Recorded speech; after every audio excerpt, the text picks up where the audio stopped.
playing catch-up pretty much the whole game versus Kingzone Dragon X. Now they've had a little bit of time, and we'll see as we get on to the ban phase here.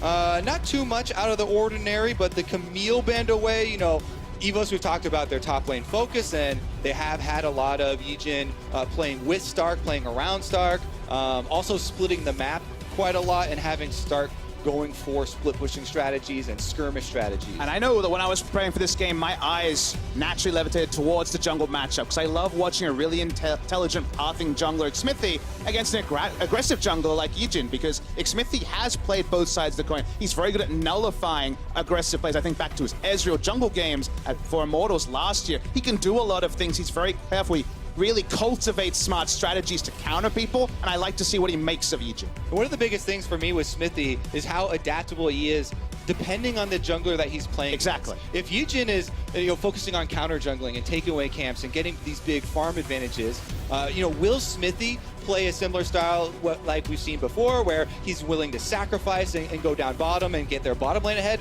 Or will he actually mount a counter attack and try and close the trap on him? So we'll see how adaptable they remain. Trundle, again, as we said last game, first pick, nothing out of the ordinary.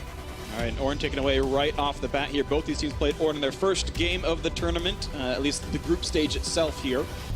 And it means that Impact has to play a new champion here onto this one, and they need one more champion here. EVOS, they're going to take a blind Cassiopeia pretty early on in the order here.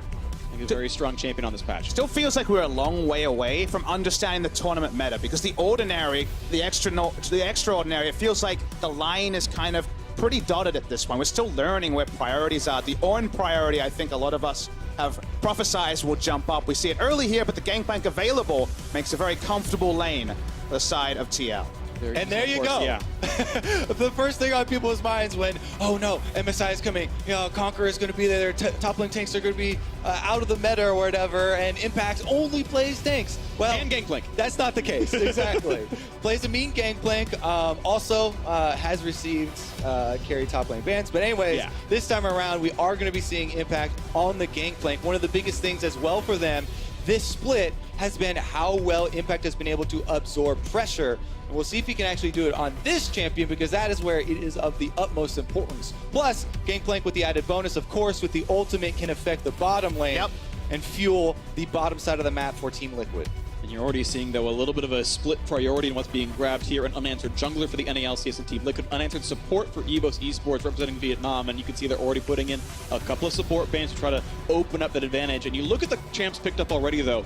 Screams team fight on the EVO side. Cassiopeia, a huge backline mage. The Alistar Ornn is insane, not only frontline, but initiation to start those 5-on-5s. Yeah, the hard engage is definitely there for them. And we just saw, the long range initiation of Ornn demonstrated in the last game. He can set it up, Alistar can follow up, and be that extremely tanky front line. So we'll see if EVOS can have a better start to the game. They'll have the initiation tools to force the fights that they want. And you look at TL's side, they haven't really gone either way when it comes to what their comp will be about, but they are able to show up with the Gangplank ult, with the Ryze ult, and actually impact areas. So they play the map well with their first 3 pick. It hasn't pigeonholed themselves into anything. Looking for both AD carry and jungler. And whenever I see an aggressive jungler hold the jungle pick to last, you do start to wonder.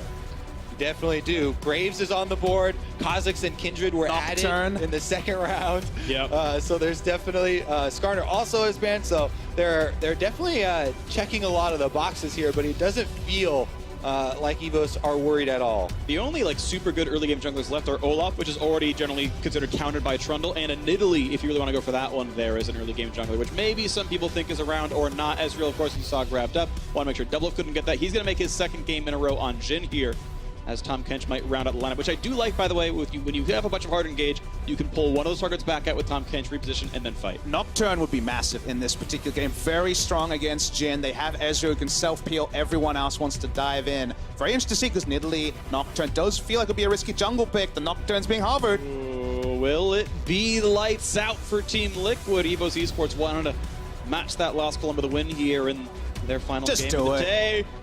And it's going to timeout and go to Zach. So instead, another long-range, hard-engage tank to set up for Slay and Warzone to make the game just that. Yeah, Nocturne, there's so many things you have to take into account with Nocturne too. Especially with Tom Kench kind of being the last pick there for Team Liquid, can be a huge denial option. Meanwhile, though, the Zac also has some things to worry about, with the Trundle long-range pillar being a very problematic for him if they don't control vision extremely well. So they are going to have to do some work ahead of time, but they have a lot of options. Like, that long-range hard engage is just there in spades for EVOS. I think they got a bit of cold feet, though. You know, I saw the Nocturne coming. I thought it would really fit. Now you go for Zac, who's a bit of a self-counter pick into the Trundle. Also, if he jumps in, doesn't have his ult up or his flash down, just gets Trundle ulted and can be focused down. So they definitely have lowered the damage. And also, speaking of damage, the turret dive on the Gangplank with 2 true tanks, it's much harder to actually punish a squishy scaling laner in GP. All right, well, lineups are already on your screen. The coaches shake hands, and we'll see which of these teams ends up sitting at the bottom of the table at the end of the first day. Only 4 of the 6 teams here are going to make it into those semifinals over in Paris next week. And these teams are on the chopping block, of course, right now. The question is, you know, who else can maybe join Korea and China and Flash Wolves as the so far undefeated teams in this one? If those teams keep doing well, there's only 1 spot left across Fnatic and EVOS and Team Liquid here. So see if those upsets can happen, or if they can start shaping up well here. Players on your screen, game loading up, and we'll be ready to go in just a second. Both these teams felt creeping dread very early in their first games of the day. So I think the early game here really is the acid test for both Team Liquid and EVOS. And it's interesting because we're focusing so much on the junglers in this one, because that is going to be a lot of the early game. And with the last pick, switching over to Zac there at the last moment, Zac does not have a lot of agency early on. Going to be farming a lot more. Counter jungling, definitely not going to be on the table for him. And Smithy, it feels like, has more options at the moment. Right now, Zac was dancing, I believe. He was having a little fun, but Impact is all business. Yeah, no, he's going for some fights right here. I generally, by the way, would take 2 grass procs over 2 or 3 klepto procs. Okay, he got a bag of gold, so never mind. Now Gangplank's winning, but that was being a bit lucky. But still getting, you know, 10 or so extra max health. Pretty nice for a start. We do mention that he has gone for the klepto. A lot of people. He got 100 out of it. That's a nice time. That's straight up great RNG. But Better RNG than the LPL. The GP moving away from Resolve, we already mentioned. Ornn plus Zac, not the best turret diving, much less likely to be heavily punished. Why not go for gold generation? Try to get those items earlier. So I like the choice there from Impact, when Resolve and also going into the klepto is up in the air for most top levels. Meanwhile, Zac doing the wolf start. Over here we have Smithy with a very quick start on his Gromp blue as well. So he's going to be able to have options here. It looks like he could as well go for invades. You see the deep ward onto the rafters. If Yijin goes here, then obviously they'll be able to see him, but just them having that ward and knowing that he's over on this blue side of the map, you can easily just guess where he is at the moment. And they have the control ward down from all the gold generated at level 1, which allows for a nice wraparound gank or potentially an invade for the Trundle. That was nicely picked up there, the profit from getting that extended klepto trade with the Ornn. Some nice stuff right there. So as they keep trading blows back and forth, and Impact keeps trying to scale, he's even got some extra ward to make sure he's safe. It's the green ones in the inventory. This will be the push advantage this time around for the Liquid side. So having to out against a ranged champion, Jin now has the ability to push. Gotta make sure those guys have to sit in the back, but a nice little bit of knock up there could mean some trade of blows. Courtesy of those caster minions, the Mystic shots could not come through on a good target, and Doublelift walks away pretty cleanly. Meanwhile, the junglers there, Yijin goes for a very safe early clear, just the blue quadrant, doesn't want to give away anything else, goes for the recall, doesn't want to get low because he knows that the option there for Smithy on the Trundle could get very aggressive. Smithy does not, however, and he's going hard clearing at the moment, gets the scuttle, he's clearing red side now, so Smithy actually going to have quite a few CS, whereas Yijin did get the first back and going to have a lot more sustainability in the jungle. And it's a treat to see Yijin with the shoe on the other foot. He's not on the Graves. He's not on the champion expected to dictate the matchup. Like we mentioned, in some ways self-counterpicking himself with the Zac to try to really load on team fight damage. Pobelta not quite able to stop the recall. So now we're seeing someone off their natural style. You remember Peanut when he was first playing Cinderhawk junglers after being that big warrior Lee Sin and carry Nidalee player. struggled to adapt. Yijin has kind of played all the sides. When it comes to the international stage, he's really had a very aggressive advantage. I mean, they first picked Kha'Zix to give him that the first time today. And on top of that, not only is Yijin playing a little bit, out of the norm that we've seen from them, but Stark as well. Stark for this team has been so much about aggressive trades in the top side, and then playing a lot around him, but he's on the Ornn into GP at the moment right now. And he's still, going for the trades and trying to push Impact in, but there are a lot less options, as you said, for really trying to get those early kills up there. At the moment, though, Impact getting kind of low. Yeah, Yijin is on this side of the map. Right, at this point, if Frontal's not around, he's low enough to die to a turret dive or have to flash away from some of it. We'll see how EVOS plays around this right here, because Impact now used his last Corrupting Potion stack. He's barely got mana to eat some oranges, but that's kind of it. Yeah, but as soon as you see the Scryer's Bloom popped, you know that they don't even have that on their radar as going for a dive, because you're giving away your position in order, to pop that Bloom and get the extra vision. He's just going to go for the steal on the prompt there before pulling out afterwards. That is going to prompt Impact to go for his recall, though. He'll back up and get the first purchase of his Sheen down. Quite nice timing. There we go. Teleport down, of course, in a minute, and maybe 15 seconds. We'll have Cannon Barrage to be able to put some pressure on that bottom lane, but Impact can't join it physically himself. Stark, of course, might have an option. Looking now at the mid lane, maybe. Only level 4, though, on this Zac. Not much of a diver just yet. Not going to find it. Warzone just going to be able to go walk back in the lane, keep getting the farm. This mid lane matchup, though, is +5 to Pobelter. And now here comes that attempted play. Grounds him in, looks for the Q, going to pull him back in. The flash, and Pobelter's going to get away for that one. Still has his own teleport to get back to lane. I mean, the lane presence from Pobelter will go down. Here's RonoP going for a bit of a roam. Ooh, this could be the big play. Smithy, they're right around the corner and in Fog of War. Either way, they're not going to go for that dive as the minions go down. Now, I think they see each other, so they know that this Alistar's right in front of that jungle. And now Ole looks for the flank. This is going to be a 2-on-2 as junglers and supports. There's the pillar up there. Headbutt to buy some space, and then the pulverize to make sure he doesn't get chomped up afterwards. Ole not going to get much more CC onto this one. Pretty clean to hold both your summoners there if you're RonoP. So. Yeah, I was thinking that Ole was going to hug the inside of the river wall there a little bit more, so that you're expecting the headbutt coming out, and if he's more to the bottom, then you don't gain as much distance. Right, yeah. But in the end, there is an ignite used by Ole, so in fact, Summer Spell advantage for EVS. They're getting out of the invade. And semi-increasing light will have a game of time. We talked a lot in the previous cast about the Vladimir being able to overtake the game. You look in this game, normally timings are involved. When we discuss Ezreal, we just saw Prey absolutely monster with Trinity Force and Muramana before 20 minutes into the game.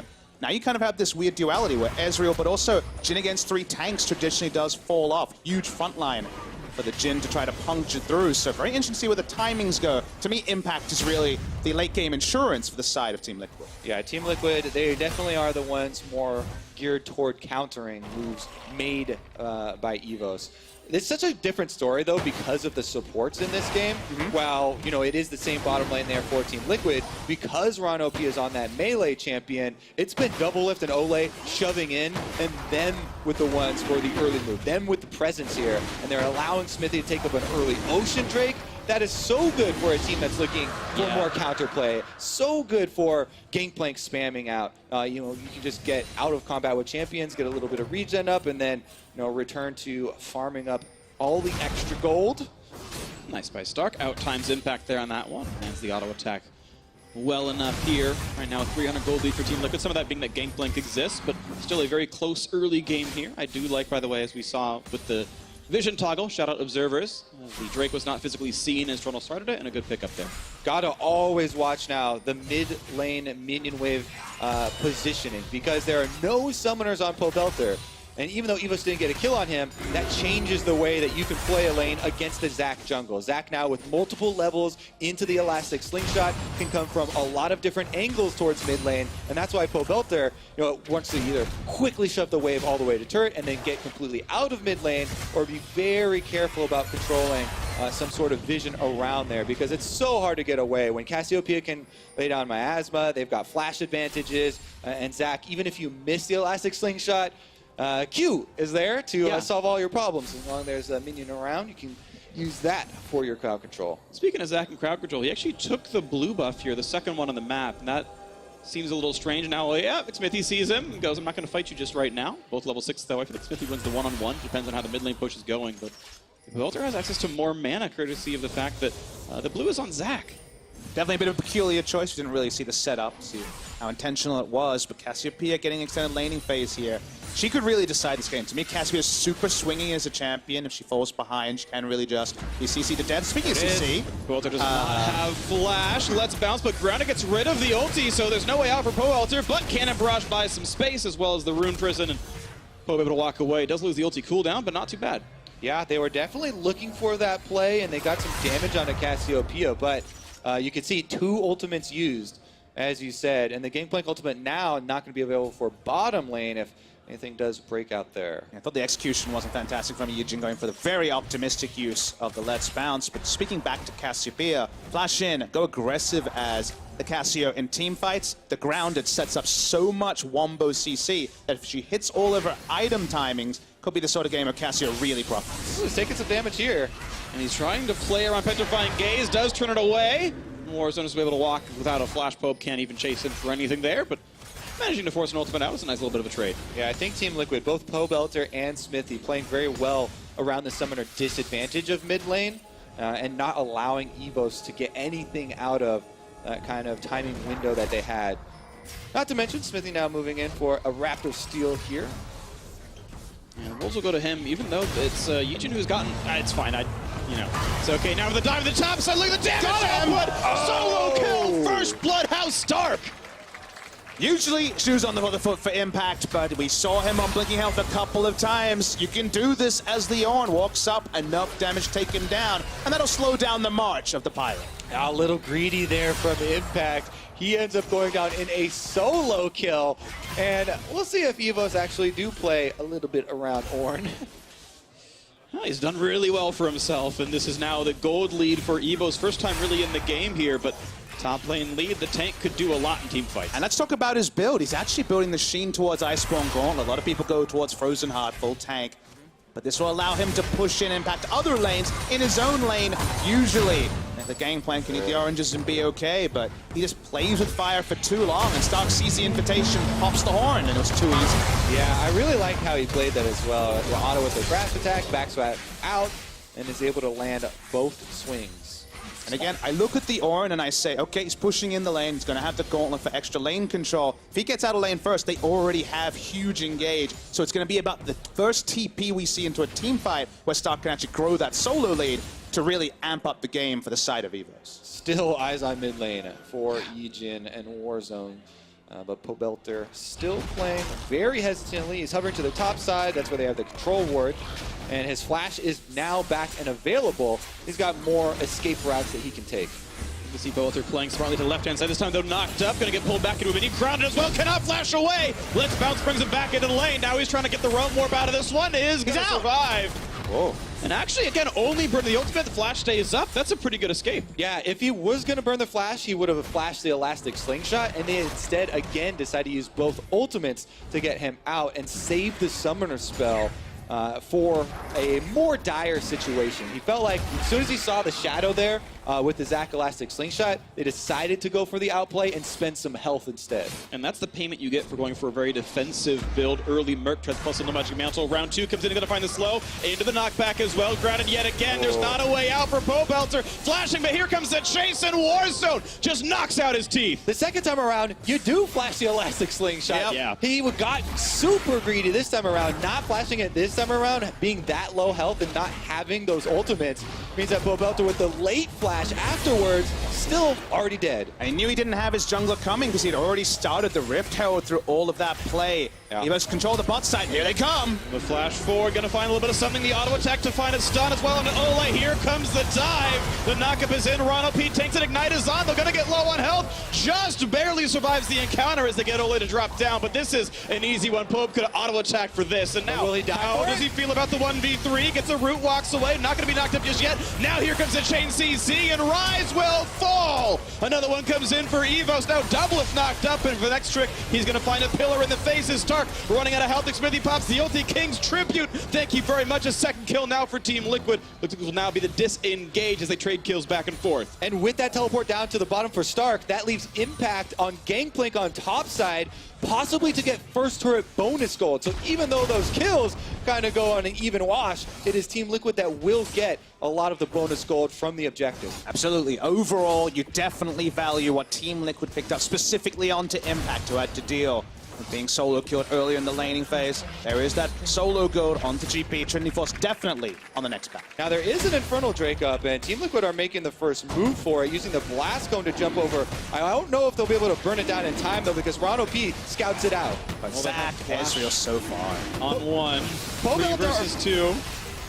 3 versus 3, and here comes the dive on in. Ole's on the front lines, doesn't have an escape tool for this one. Smithy does use his flash to get out, but Ole is so low, pops the gray health shield. Warzone needs to land 2 more skill shots, gets the poison, gets the kill. Thanks for the leash.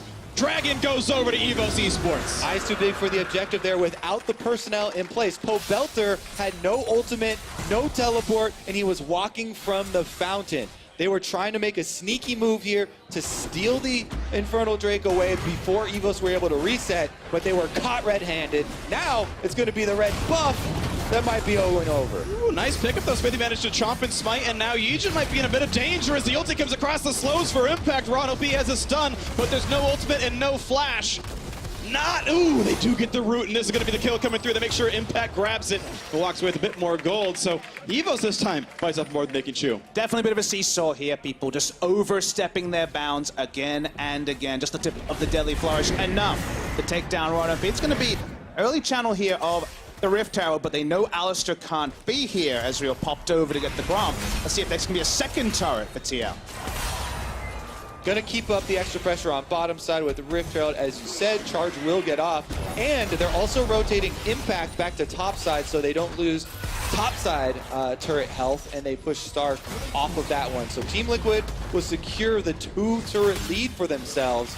And what you need to do with that is try and, again, get the vision down, because EVOS have so much hard engage, as we went over in champ, so like so many options for forcing those fights. Team Liquid are going to need to have some extra vision to help them with seeing the Zac and seeing the movements from EVOS coming. Gonna watch the replay of this entire passage of play on the bot side. Deep teleport, we talked about the Ornn wanting to spread his lead after picking up the solo gold. They had to get very deep under the turret, and it was really honestly about who wasn't there, the GP, as we ended up noting. And as you can see, if you're watching the minimap during the replay, Impact started recalling there, but he cancels it and then is able to push on the objective. And then Belter, as you saw, teleports in, gets the extra kill, but it also kind of baited them into staying longer, using flashes forward, and since Smithy was able to arrive and eventually answer the kills, that's where, you know, the extra time and everything went Team Liquid's favor. But again, they got really big eyes for this Infernal Drake, and even though they didn't have mid lane presence, Belter back in base with no way of getting there, they still tried to steal it away during a small window here, and they ended up paying for it. We do see the fallibility of Jhin in our first cast now in this game, where he tries to walk up, he doesn't do damage. The Inferno, he's not able to actually open up. Jhin's contribution basically nil there, despite being the only AD carry within range of that Drake. Again, but at the end of all of this, still very even game between TL and EVOS. That Dragon play from Team Liquid was a bit reminiscent, actually, of their first game of the day, where they had a good play bottom, and they had an advantage, and they were choosing between a turret. Well, Ole actually now. Flashless Tom Kench knocked in the air. Gray health pop does not matter. Stark grabs himself his 3rd kill of the game. 3-1-1, best performer on the team. You do end up getting a bit frustrated because TL, they don't have eyes on the Zac. They don't have deep vision. They need to know where all these threats are coming from. So you shouldn't be surprised, Ole, if you walk that far up and you die. And she knew Zac was on his Raptors. They just pushed him off. He was in range the whole time. And there you go. Yeah, really silly that Ole steps up by himself. This means a bit of time in the mid lane now. Barrage buys a bit of space, but they might look to really just push them off. And that turret's not yet going to fall. And now Impact, the one going against Ezra. This could be very good for the Pirate. And looking to knock down a chamber, but can't get the slow. And now, Slay pushing him out, kites away the skill shots that were important. Meanwhile, though, Team Liquid are in a 1-3-1 setup. They have top lane pushing. Belter on the rise, pushed in topside, and now they're collapsing. The vision with the control wards and deep vision inside EVOS jungle is technically there. They're trying to now make this collapse work, but again, no Gangplank ultimate ready. They can play 3 lanes really well, can Team Liquid, if that vision does stick. That's what they're trying to do with a 2-turret lead. Obviously going to be focused largely around this mid lane turret. Double Lift happy to be a lot safer, just pushing waves in mid lane. Yeah, Team Liquid, they also tried to do this against Kingzone. Their problem against Kingzone was that Kingzone had so much more priority, plus the 3 stacked Cloud Drakes that allowed them to move very quickly and get those pickoffs. But that's what they have to watch out for, is side lanes getting caught red-handed, pushing up a little bit too far, and the initiation from EVOS. What I'm looking for here from TL, the kind of missing part of their setups right now, because I'm not talking about the lane assignments, it's honestly Xmithy being able to force Yijin out of his jungle. If Yijin is using his Elastic Slingshot out because Trundle walks up and contests a camp, then there isn't the threat on the 1-3-1. Then you can actually push forward and make the plays. But because Trundle right now is killing Grom, there is really no threat onto mid lane, and so the farm just continues for EVOS. I want to point out, unless I didn't hear you guys say it, and you already did, that there's an Eye of the Equinox on Yijin here, going for vision on this Zac last hitting cannons. He's at 152 of the 500 gold required to turn on that Eye and hit the actual wards. Ended up becoming more common during the LCK promotion tournament, right? The end of the season, in the playoffs a little bit as well. Argument is that now it's actually pretty easy if you buy a pretty late Relic Shield to walk up and just auto-attack cannons with all the golds loaded onto them. A few mini-waves come through, and then you have warding, and kind of tank junglers that lost their identity a bit because you couldn't go Tracker's Knife and Sweeper. Now you can just get a later Relic Shield around, say, 20 minutes. You get enough gold from the quest will hold the point. And a big knock-up there, Pillar in a good spot, and the Kidnap not going to pull in much of anything as the final shots come through for Jin, but still fighting for the front line. Smithy pretty durable. Miasma comes across, big engage out of Ornn. Into the air he goes, the knock-ups chained together, and Impact gonna fall. It's a 1-for-1 as a support drop. Both are flashing away from the wall as well. Yijin getting shot up by Devil. Big crit comes through down to 500 HP. You're gonna once again, Star can't quite get the knockup, but now he's alone. Yijin gonna get split into blobs. Devil flashes just for the passive though. He's not gonna get gold on that one. Not sure if it's worth the summoner spell just to trade the cooldowns there. An easy target next time around is Double Lift. Yeah, and Ole was really deep up in the jungle there. I believe he killed off Ron OP in the support on support fight, but now he's trying to exit through the team. Yep, and Warzone gets vengeance. So 2-for-1 advantage. EVOS, that team fight getting a little bit closer in this game. The difference still about 1,400. Pretty messy stuff, and Ole, unfortunately, his positioning again has to be called into question, going for a bit of an adventure. If you watch the mini-map for Ole's journey, we'll focus on the start of the fight. It all starts with the big wombo here. You're just waiting for the full commitment from EVOS to get the start. Yeah, and you can see Impact immediately ran out of this fight, but there was a little bit of split call maybe from Team Liquid as they re-engaged, and both carries there and Full Belter and Impact were caught in the jungle. But again, yeah, like I was talking about in the Ole killed the Alistar and zoned away Slay, but that meant that TL either had to fully engage or Ole was going to be an inevitable casualty. And he had an exit path there a little bit safer further down through the jungle. Doesn't take it, but now we are actually into a pause, so we'll take a quick break here as we try and figure out what went wrong. The one typing /pause was Ron OP. We'll hear from production soon enough just what that issue was. Either way, we have crested into a pretty secure mid-game here. 12 kills overall on the board, and again, the gold very close together in both these squads. Past 20 minutes, Baron is available. Each team's also taken 1 Drake so far. So yeah, very interesting game. Kind of curious to see how you guys feel about sizing this one up. It's 3 tanks versus 2, but both squads look pretty keen to team fight. That's definitely the right word. Keen is definitely the right word. To me, the setups for both, what teams are looking to actually do, what actually separates the identities of the two, have been a bit sloppy when it comes to these team fights. That was largely encouraged by TL walking up. They're not just focusing on Impact growing a CS lead in the top side. EVOS will take a team fight if you opt into it. It's exactly what they drafted for. But overall, doesn't really feel like either of them are sticking their neck out much far ahead at this point. Yeah, and I would say that Team Liquid much more focused on before a team fight would break out, setting up in the split push, the 1-3-1 here. They have the Gangplank and the Rise with their teleports, trying to prep on the sides, trying to keep EVOS cornered a little bit in their own territory, and using the extra territory that they have to put down that vision so they could then counter an initiation, because they know an initiation is coming. As we said in Champs, this is a Zac Ornn combination with an Alistar. EVOS have a lot of hard engage. They want to force something, and Team Liquid, their job is basically to find out ahead of time where that is going to be so they can play around it and punish elsewhere, or go for the collapse, go for the outplay, and get the counter. Well, that is going to be the game plan then for Liquid on that side. Want to point out the pause looks like is over. Yijin had said there was a microphone issue. Looks like it's solved, and the game is resuming. So we are back onto the Rift right now. Team Liquid on the back end of that team fight. Even though they did lose more people than their opponents, able to rush down this Cloud Drake and get some of that mobility to work around those side lanes. Exactly. That's the advantage to playing the team composition and the strategy where you're the one putting out the pressure first, and you're kind of forcing the other team into going for that hard engage. If they have control of the map, they have the extra vision, they have the pushing waves, then they can retreat back to objectives like that dragon and be able to pick that one up. Now, returning right back out to the field, Impact actually has plenty of vision supporting his split push on bottom side. Seeing Cassiopeia went from base straight to top lane, has a lot of the gold loaded onto it. Early Rylai's and already the Seraph's complete, so not grouped, and that's why TL were happy to keep pushing through the mid lane. Completely agree with your point. Teamfight execution is really all EVOS can trade on.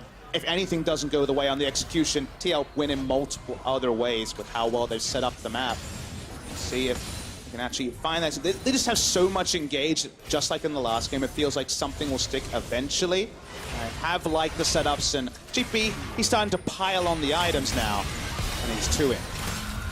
All right, look at the items overall. You mentioned the 2 in the Sterix Gauge, the slightly tankier item there for Impact comes it may be, but now it's 2 on the front side. Warzone versus Powelter. Gets slowed down a little bit, but has turned away from the stun, and now a kidnap on the top side. Double lift, got caught out, and Let's Bounce gets the kill. Now Pope still in a duel. Look at it's gonna be close, but Smithy is there, and the Orn Call wasn't quite in range, so Powelter just barely walks away. It's a 1-for-1. And again, during this whole time, Team Liquid are split pushing. They fought that 4v5. Yes, there was a Gangplank ultimate, so maybe you get a half of counter there for Impact. 4.2 versus 5. 4.2 with 5, but he's still split pushing. They get the turret on the bottom side, and they have to have the Orn recall. EVOS, though, because they had the extra priority in mid lane here afterwards, are still able to answer, and they get a turret for themselves as well. That is their first of the game.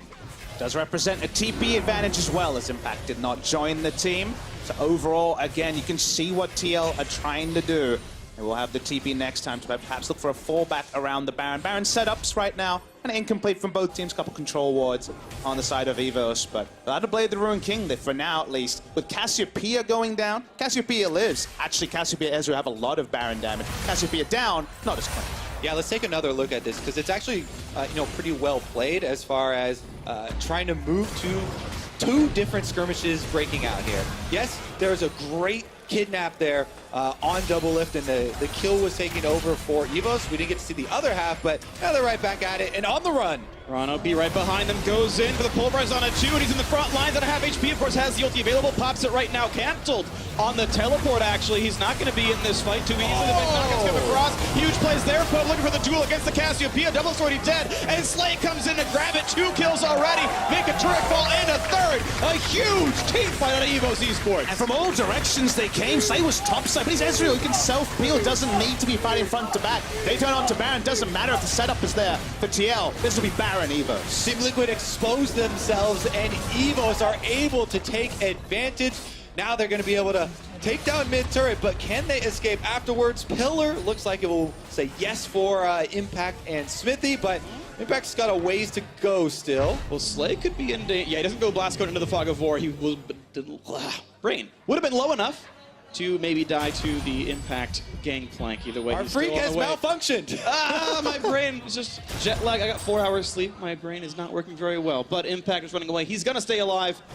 And at least Liquid get 1 turret on the back half of that fight. I just couldn't wait for this replay, because it was the craziest team fight you've ever seen. Consider what happens here. The Alistair getting to the back on that part works, but Slay is alone on the top side. We know the engage there for EVOS. Not many team fights are constructed like this, but again with this Jhin pick, no fun at all for double lift. Yeah, I mean, they don't have many options in getting out. When Team Liquid move into the river without any deeper vision, that is spam pings from EVOS. They're like, let's get them, jump on them now, because Team Liquid, before doing that, they didn't do any of the prep that we talked about. The vision there to see the moves coming or the side wave pushing. This is right when they had gotten back out on the map. So dream scenario there for EVOS. They absolutely punish them, collapse from all sides, get the kills, get the Barons, and now they're taking so many turrets. They had only 1 turret before this. And this is going to be the attempt as bot lane 2-2 falls. The disengage, thanks to the pillar, stops Elastic's shot from doing much of anything. Even so, though, it's a 2,500 gold lead. EVO starting to take over more of the map, looking for the next major objective as Impact knocks down the cannon. Good poke out of Slay back and forth, not doing the double tier build. He is on Blade of the Ruined King right away.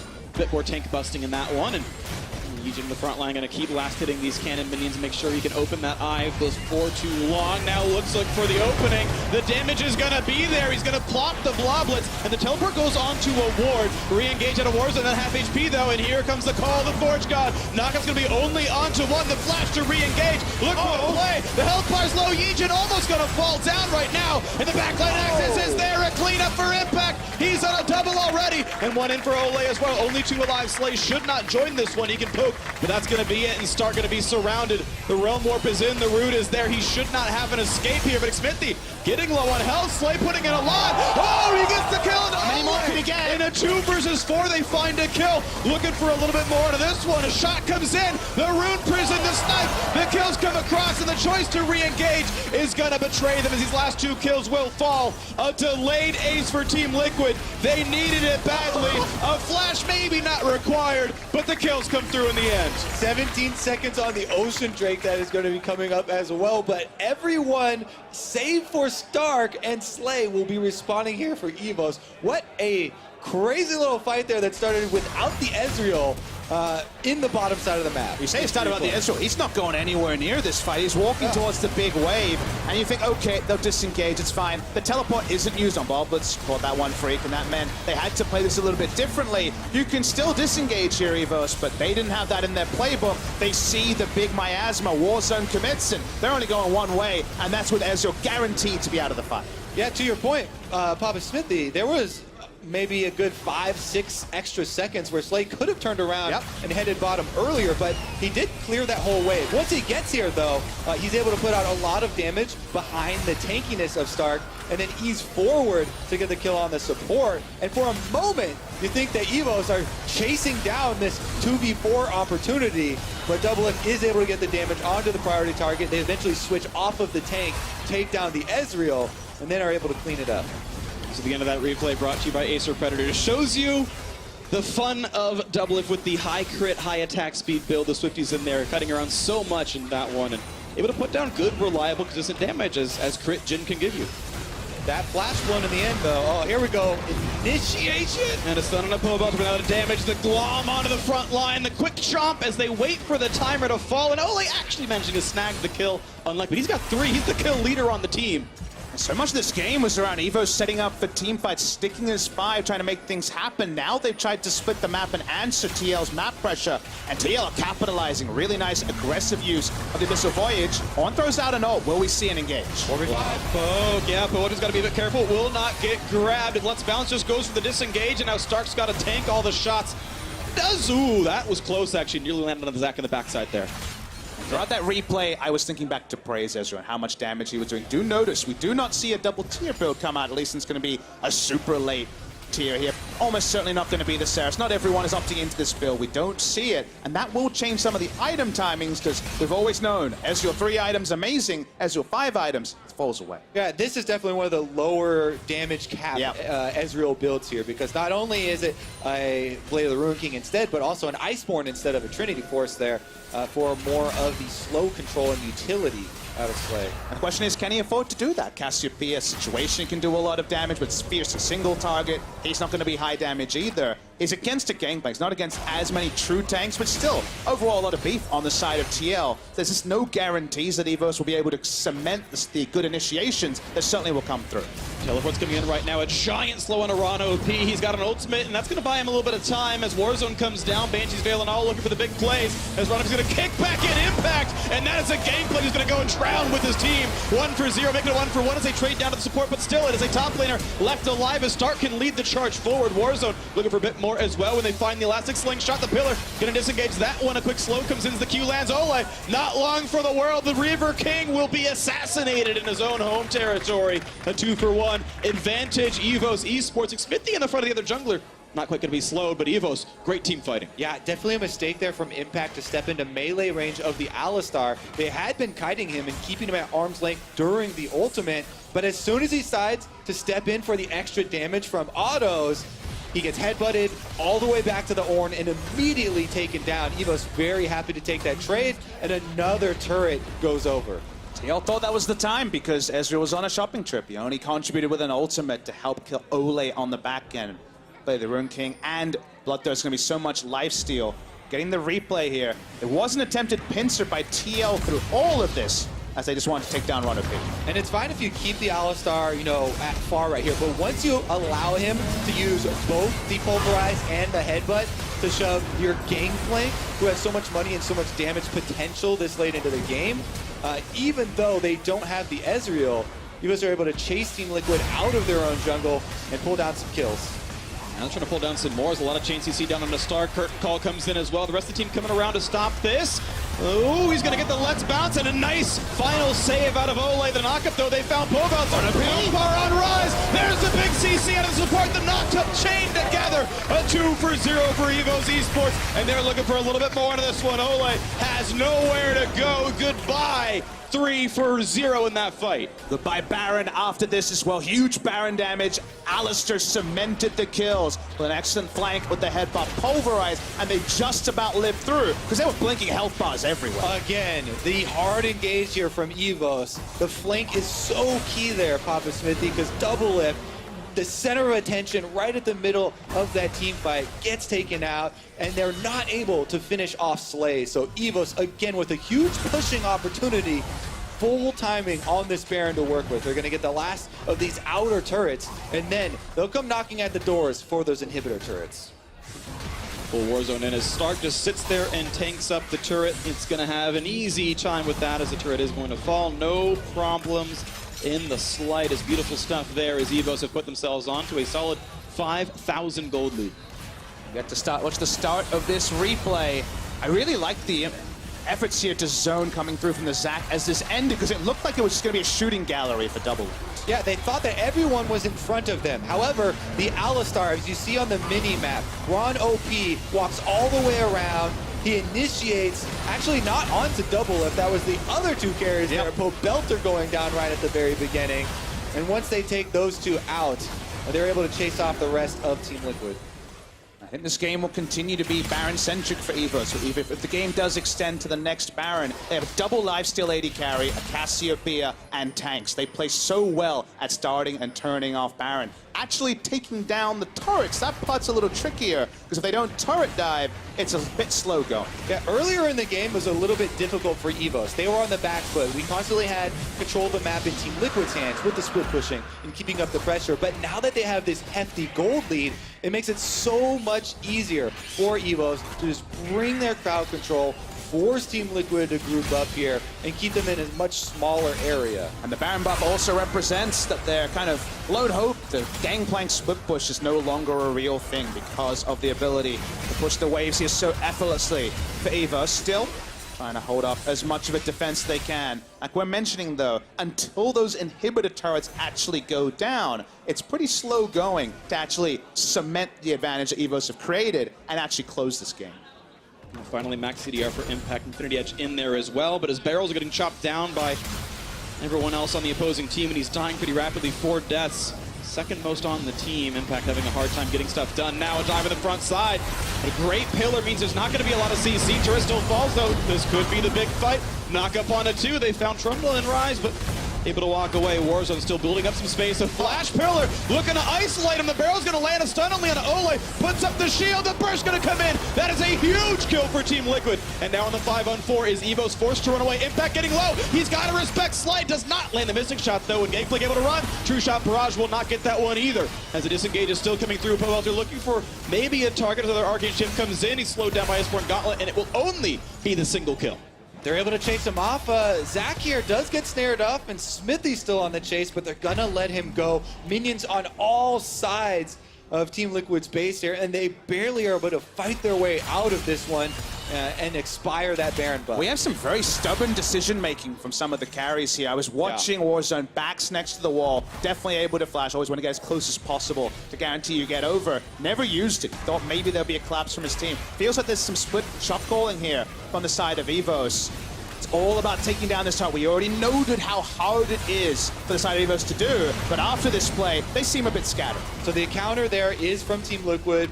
There is a Trundle pillar from Smithy, able to get the Zac out. And then, this is what you're talking about. Warzone here, Cassiopeia is isolated. Pillar at his back. He wants to outplay. He gets a stun onto Ole, and he wanted to, like, finish the kill right before he flashes away, but then the CC comes in and he can't get out. If you're told by your tanks, our CC is up, we can go in now, then you make that play. But it didn't seem there was a clear call by the time Alistair got in there. Warzone was already dead. We already noted how they have damage queries when Cassiopeia and Ezreal aren't there.